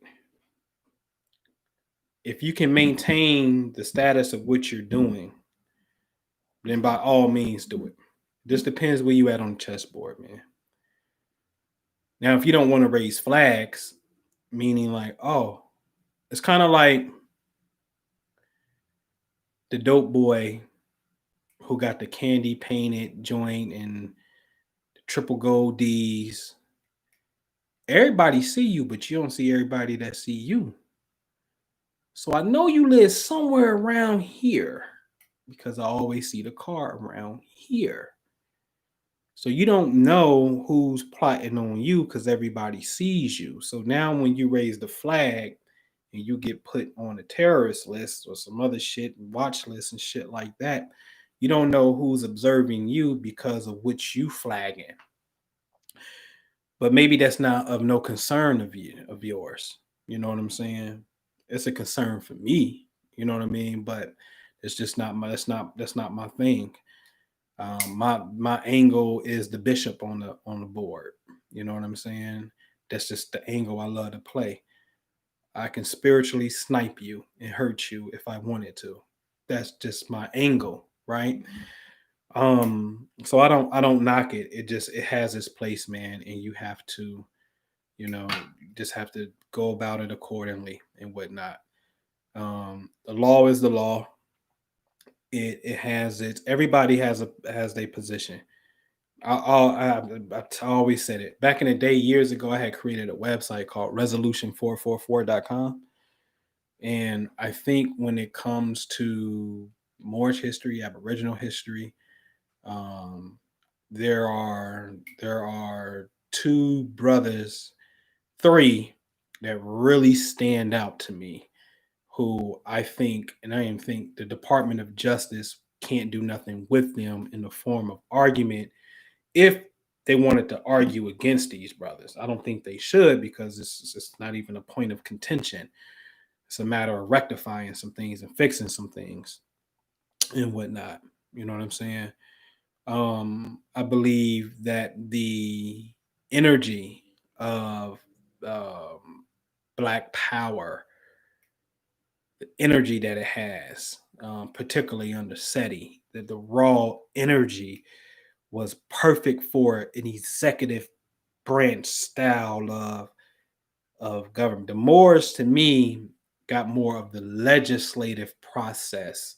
Their whole thing was law and jurisprudence. That's the legislative branch of government when we break it down. So when it comes to creating some bylaws and laws for a community, when we can look at the Michigan Constitution and say, oh, this is what you need to create a village. A village is like a township inside of the outskirts of Detroit. Or fuck it, this little section right here in Detroit, we're going to call New Lion. And this is our section right here. And to protect that, to write that, to deal with that within law, I need the people who are savvy enough to do that. Those are those dudes. Then now that we got that, we need somebody to protect this shit. Because we ain't gonna have no more Black Wall Streets around here. So now I need that SETI type of guerrilla force, right? Okay, that's the executive branch, which is our version of the police. You dig? And then everybody will always have disputes. But how you deal with disputes became the judicial system of those who are non-biased and are spiritually attuned, of sound mind, that could be able to delegate like the Supreme Court would be. And no one body has the sole power because they all are what we call checked and balanced. You see what I'm saying? So yes, I believe in the paperwork aspect of it, but it's not the sole way, and it needs to be done the American way. The American way is ain't nobody leaving this motherfucker. I would have to agree with Candace Owens. Nobody's going to Africa, and the only person that I'm going to salute with Africa is Akon, because he will at least go because he's born from there, and his ass will get a city and he will get cryptocurrency going. He fuck with Africa like that, for real, for real. American niggas don't fuck with Africa like that, not to the extent that they feel like they're going to pack their bags, denounce their citizenship, and go live freely in Africa. It's not happening. So we need to do things. It just tells you that we love this place. We don't want to leave it, clearly. Okay. We need to be able to integrate or build something within it since we're already here doing shit. So I believe in that process, but it has to be done the American way. You know what I'm saying? Yeah, man. I fuck with Ohio, man. That's my favorite motherfucking state, man. Ohio had killers in the Civil War that made it possible for the slaves to get free. Cincinnati, Ohio was the as soon as you cross the Ohio River, Uncle Tom's Cabin and shit. As soon as you cross the Ohio River, you was free. You know what I'm saying? And it became a great portal. You know what I'm saying? And the slaves used to call the Ohio River the Jordan from the Bible. You know what I'm saying? So they understood that once they crossed the Ohio River and they landed in Ohio, it was a different ball game. And then, like I said, we had some serious killers that came up out of here that was putting in work on them Confederate boys and made slavery disappear by gunshots. You know what I'm saying? So I'm forever indebted to the O. Forever indebted to that particular soil, man, because it just this is what it is. You know what I mean? Hands down, the illest Civil War generals come up out of here. Hands down. I tell people all the time, I can go pull this folder out that I got right here. I'll show you something so you know I ain't bullshitting, right? Let me see something. Oh, here it is, right here. Look. Dig this, y'all. Hold on, this Jew. Hey, hold on, man. I'm on YouTube, man. Say what up to the people. What up? You want what you want? Okay, I'm finna show you. Yeah. Right. Yeah. So you would have we're gonna look at the presidents after Grant that were Republican. And the Republican Party was specifically founded in 1854, known as the Anti-Slavery Party, known as the party that is going to do away with slavery. That's what the fuck we standing on. Fuck all that other shit. We're gonna stand on that shit, right? That's what they was on. And their first president was Abraham Lincoln. Now, after Lincoln dies, we want to look at the next presidents that were Republican only to see what the mindset was, because we know what the mindset was at the inception. Okay. So you're going to have Grant, who becomes the president 2 times, president number 18, born in Ohio. Rutherford B. Hayes, the 19th president in Ohio. The 20th president, James Garfield, Ohio, also assassinated. Okay. The 23rd president, Ben Harrison, although from Indiana, he was born in Ohio. Okay. The 25th, William McKinley, also killed, Ohio. The 27th president, Taft, Ohio. The 29th president, Hardin, Ohio. All right. And the 30th president became Coolidge, but he was from Massachusetts, but born in Vermont. But literally the 18th, 19th, 20th, 23rd, 25th, 27th, 29th president was all coming from Ohio. That's why I always fuck with it. Facts. I'm saying go look it up. Facts, okay? And the Supreme Court justice who said Dred Scott wasn't and niggas couldn't be citizens, Robert Taney, Confederate, had slaves. At his death, the Supreme Court Justice, Abraham Lincoln, appointed Salmon Chase, which is now Chase Bank. Salmon Chase became the Chief Justice of the United States Supreme Court. And at one point in time, his law office was here in Cincinnati. He defended a mulatto woman as well. I think her name was Matilda. You can look into that story. He was known as the abolitionist lawyer. I believe he was governor, but he held prominent positions in Ohio. Although wasn't born in Ohio, like a lot of people wasn't, because Ohio don't come into the story until 1803. So a lot of people wasn't born in a new territory. They was born elsewhere, came here, like John Brown. John Brown could be born in New York, but as a kid grew up in Ohio, Northeast Ohio. And then would travel back to Pennsylvania, between Pennsylvania and Ohio. But Ohio was pretty much his hometown, what he represent. Like the baby from Cleveland, but he grew up in Charlotte, so he represents Charlotte. You see what I'm saying? That's more of his thing. You dig? So that's that quick history of why I be fucking with it and shit, because these are the soldiers that put the work down. So me, we're gonna channel the ancestors, like I said, but you're gonna channel the ancestors, you better have some goddamn Quaker Oats oatmeal and Quaker Oats grits. If your ancestors ate grits and oatmeal, you need to have the Quaker oat, the white dude with the blue shit on. You need to have that on the goddamn altar. You know what I'm saying? Why do you want to have that on the altar? Because the Quakers were absolutely instrumental in helping Black people become free. The Quakers were helping Black folks read in Philadelphia in 1600s, bro. This is documented. The Quakers of Germantown, which is an area of Philadelphia, that the Quakers had schools known as the Society of Friends. They had schools that they was educating Black people and helping Black folks all the way back then. Not only that, the Almanac of Benjamin Banneker sits in the depository of the Quakers. Okay. So these were great Christian white allies. Just got to say what it is. I ain't see. That's what I mean by not being biased, man. We're not being biased. I don't have no problem saying. I have no problem saying salute to Abe Lincoln, salute to General Grant, salute to the Quakers.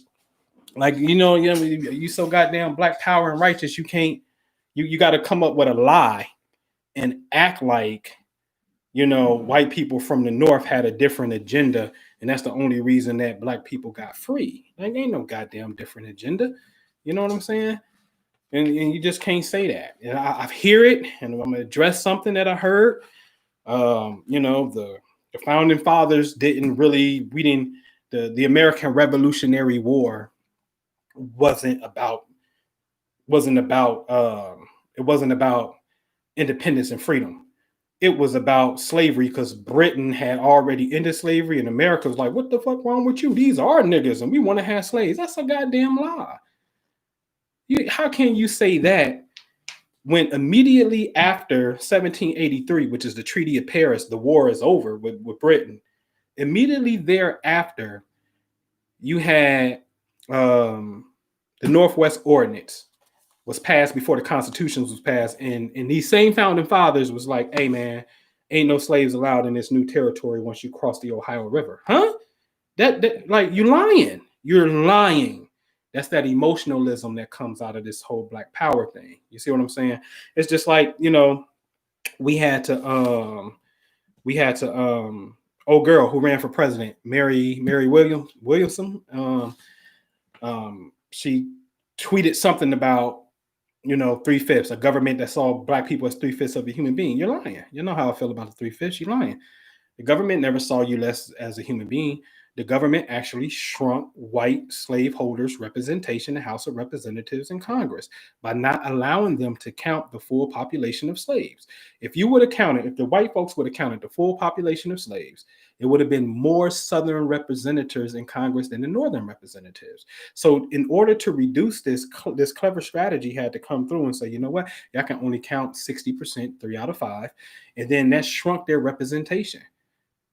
But we tell the story as if the United States government saw us as less than a human being because of how the visual portion of it looked that way. You can say that, that's fine. It happened under the government. It happened under the government inherited slavery. The United States of America inherited a system that the 13 colonies had already had in play. But it is clear in the Constitutional Convention that we will do away with this abomination thing called slavery. You see what I'm saying? So, I didn't even hear that. Probably text me. Hold on one second. Oh shit. Hold on one second. I gotta go to my door. Hold on one second.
y'all. All right, my bad. My apologies, man. I had to go upstairs to the door. But yeah, you know what I mean. So anyway, man. Oh yeah. Kevin Wilson said, "Forget General Lee, though." You know how I feel. Fuck Robert Lee, man. You know Robert Lee, man. I appreciate Robert Lee at the end because you surrendered. And I'm not saying be a dummy when you know you outnumbered, but it makes me question if you ain't willing to die for it. Because back then you really didn't shoot generals. You know what I'm saying? When James Bird McPherson from Ohio as well. James Bird McPherson is from Ohio. He was the highest ranking Union general that was killed in the Civil War. He was killed in the Atlanta area. Fort McPherson is what Tyler Perry now owns. So it's a misnomer, even on his website, to say that this was a Confederate camp. McPherson is a Union general. That's a Union camp. They don't show a name after a Union general. All right. That's not Confederate that Tyler Perry owns. You know what I'm saying? But anyway, Robert Lee wasn't ready to die for it. You know what I'm saying? He wasn't ready to die for it. Yeah, it could be thicker, man. But anyway, man. Yeah. So what y'all got, man? What y'all on? We can wrap this thing up, man. I just wanted to come on, man, and really say, man, transform your mind. Please be transformed by the power of your mind. I got some new techniques that I'm about to break out in this wealth club. You know what I mean? That's going to be dealing with the power of visualization and script writing, really inspired by my girl, Coley Cole, that's in the Wealth Club. She is Scorpio, super magnetic too. And she just said something that made me reflect. I was like, girl, I had just sent the email out earlier this week. Today, what's today? Thursday. So it probably was like, I don't know, maybe like Sunday or something. Or I sent the email out and I was like, I at least want to close the year out with 2 more houses. And I had told her that like a week or 2 ago personally, like, yo, we 2 houses behind. Especially me and her, because she delayed on getting the bread when she had the bread, and I gave up 2 houses. So 2 of these houses, I had a combo pack where I had 3 houses. I sold 2 and I bought 1. And we had the bread to get the 2 that I really wanted and whatnot. But Spirit, it works all beautifully because the house that I have now that we bought it the first of this month. So about 14 days ago. The house next door, I'm waiting on dude to send me the contract to that because I'm about to buy the house next door. But anyway, I'm two houses behind. And then I'm like, damn, I said, I had got a call from the dude next. Well, I called the dude next door to the property, hawked him down, like, yo, what you doing with it? Because it got trash back there. He's like, yeah, I just got through finished doing that. I was about to send my man over there just to put the carpet down, and I'm finished with it. And he's like, but I'll sell it though, And I said, well, cool. I just bought the one next door for 30. Me being honest, opening my mouth and shit. All of a sudden now his magic number is 30 and shit. And, but he got that one and another one. And then I'm like, okay, cool. Then I hit Coley. I'm like, girl, look, didn't I just send an email out? That said we need 2 houses and shit. And I said, this dude got 2 of them, the one next door, then another one. And then she's like, you be scripting your ass off. And then it just made me think like, damn, you're right. Let me go back and let me think of something to keep the mind engaged on scripting. You know what I'm saying? Which is very important, man. So I got something that's new that I give you some insight, man. But it's all I'm gonna say is the 6 days of creation is a motherfucker. When you look at that shit, it's a motherfucker. It's a jewels and that there thing there. So we about to lay some script writing down, man, and you got to be confident. Like seriously, this subject matter of transform your mind, Scorpio, the ability to transform. You have to really know, see, sense, feel, believe. I know I'm a successful real estate investor. Like I ain't saying that shit as a future me, and I'm trying to be. Although every day I'm on it and I know I'm gonna become better with time, But, you know, even from, you know, from the inception point, you know, in 2017, when I told everybody via Facebook, let's poly and put our money together and go buy a house. And that house was on sale for like $36,000 in 2017. Don't you know, 2 years later in 2019, that house sold for over $300,000. And some of the people that may be here remember the greenhouse that I showed, and it had a little, the garage had a what they call an in-law suite. So the garage was downstate. The garage was on the street and the house was on the hill. So the upstairs of the garage was like an in-law suite. The house sold for over 300. I remember trying to get family members to get in on this shit where the house 2 streets up, turn right, and literally 3 houses on the left. The house sold for 45 back in 2017. In 2019, that shit sold for over 200. You know what I'm saying? I was like, yo, this is like, I'm picking them. I'm getting them. You know what I mean? Like I went ahead and got a house where, you know, the very first deal, 65,000, where my young mentor are calling, and the older guy who I definitely look up to, get big money. You know, they both said, "Oh no, I wouldn't have paid that. I paid too much for it because it came on the market for 65,000." But I saw something else. My research was telling me something else as a newbie. Turned around, sold it for 79.9. So made 14.9. That's the equivalent to them. They're $15,000 in 5 months. It's like getting a check for $3,000. Listening to me, and I'm like, oh shit. So if I would have listened to y'all motherfuckers first and would have considered y'all experience over what I felt, then I wouldn't have did that deal. You imagine that? Like you go to 2 people who you know doing all these deals and got some money and shit, and like, nah, they ain't buy it because they're you're paying too much. And then at the end result, well, let's check this out. Bought it for 65, sold it for 79.9, right? Then the person who got it from us at 79.9 probably put the electric panel in there, fixed the front porch, turned around, tried to sell it for 125, but ended up selling it for like 99. So I know they put something into it, but this is look at basic numbers. They 99 from 79, look like they made about 20 grand, right? Probably made about 15, but they made it look like they made about 20 grand.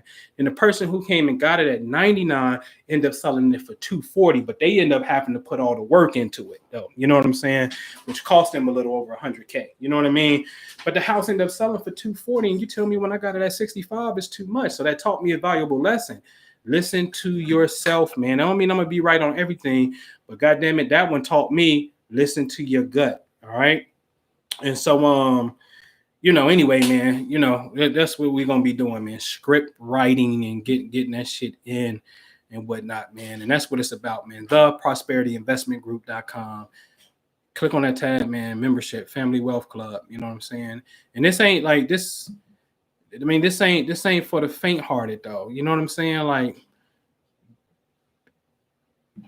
motherfuckers will come just because it's like, you know, like, oh, you heard me on the radio show or something, you know that's what you need to do. But that left part of your brain is so fucking dead and so lazy that you'll quit. You know what I'm saying? Who is this? Well, hold on, man. I'm gonna take this realtor call in front of y'all so y'all can just see the game organically. What's happening, Jeff? Hey, not much. How you doing, Noble? Man, I'm doing good. What's up with you? Not much. Hey, I was just calling to see if how you were doing during this whole COVID thing, if you were still looking for investment properties. Yeah, always looking, man. I'm doing great. This is the greatest year of my life, to be honest with you. I switched the format from I just switched the format from flipping more into rentals. So that's my thing right now. I'm looking for I'm definitely looking for turnkey rentals if possible. But I'm also doing some wholesale to keep the money coming in. So I'm definitely always interested in looking at deals. What you got? Well, nothing actually. I just had one over in Southern Orchards, but we just went into contract. It was on the market for a whole day. Yeah, I know, a day. Yeah, but everything's selling so quick, and I had one on Long Street, but that sold actually two days. So yeah. Everything's getting gobbled up pretty quick. Yeah, for sure. So. But I'll definitely keep my eyes peeled, and I'm glad to hear you're doing so well, man. Congratulations. Man, thank you, man. Congratulations to you as well. You getting them in them hot spots right now. But yeah, definitely keep me posted, man. I'm always looking. Feel free to call me, text me, whatever. I tell you what, I was just talking to somebody yesterday who was looking for a rental. So where are most of your rentals? Are they over there in Old Town in that area? Or? No, I mean I wish. I'll get there. I'm at West. I'm on the hilltop. Out east, one up north. I don't have nothing on the south side. And then I'm also out of town right now. Yeah. Okay. Yeah. All right. Well, I tell you what, I may touch base with you later when I find out exactly what this girl's looking for. So. Okay. But yeah, she's looking to rent right now. She's not looking to purchase anything. So.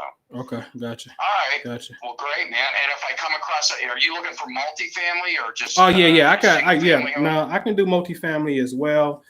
Even if I don't do it again, like I said, sometimes I've just put it in contract and push it out to the network and assign it to somebody. And I'm just more of a headhunter for them and get it done.